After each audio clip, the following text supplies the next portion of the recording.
Party की मोदी जी के नेतृत्व में सरकार, एनडीए की मोदी जी के नेतृत्व में सरकार हर चीज पर चर्चा के लिए तैयार है। संसद वो चलने दे बस। आता बातमी राज ठाकरे आणि देवेंद्र फडणवीस यांच्या भेटी संदर्भातली। मुख्यमंत्र्यांच्या वर्षा या निवासस्थानी राज ठाकरे आणि फडणवीस यांची भेट झाली। साधारणपणे 20 मिनिटं या दोन्ही नेत्यांमध्ये चर्चा झाली। ही भेट मुख्यत्वे मुंबईतील विकास कामं आणि क्रीडा क्षेत्राशी संबंधित मुद्द्यावर होती। या भेटीचं वैशिष्ट्य म्हणजे मुंबई क्रिकेट असोसिएशनचे अध्यक्ष अजिंक्य नाईक हे सुद्धा राज ठाकरेंसोबत बैठकीला उपस्थित होते। अजिंक्य नाईक यांच्या उपस्थितीमुळे मुंबईतील क्रिकेट सुविधा, वानखेडे स्टेडियमचे प्रश्न किंवा आगामी आंतरराष्ट्रीय सामन्यांच्या नियोजनाबाबत मुख्यमंत्र्यांशी चर्चा झाल्याची शक्यता वर्तवली जाते।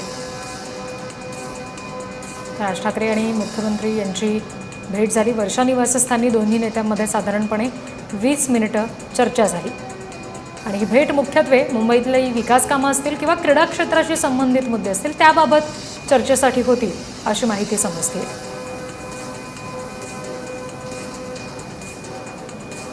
अलीकडे त्यांनी रायगडचा दौरा केला। तिथे मुंबई गोवा हायवे बाबत त्यांनी आपली काही मतं व्यक्त केली। साधारणपणे 15 वर्षापासून हा रस्ता होत नाही, त्यामुळे सरकारची पंचायत झालेली आहे। सरकारला खुलासा करणंही कठीण जात असतं, हे अलीकडे अनेकदा दिसून आलेलं आहे। कदाचित या विषयावर त्यांना अधिक माहिती द्यायची असेल सरकारला किंवा सरकारची बाजू समजावून सांगायची असेल। तसंच तिसरी मुंबई बाबत त्यांनी काही विधानं केली, जी विधानं स्थानिकांच्या हिताच्या बाबतीतली होती।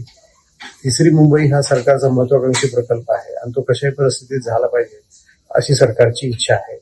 त्यामुळं कदाचित सरकारची बाजू सांगण्यासाठी त्यानं बहुतेक राज ठाकरेंना या बैठकीचं एक निमंत्रण असावं असं सांगितलं तरी म्हणजे समजू शकतं, कारण हे दोन्ही संवेदनशील विषय आहेत आणि याबाबत सरकारच्या भावनाही तेवढ्याच महत्वाच्या आहेत।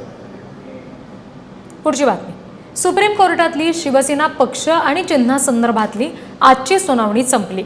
आजही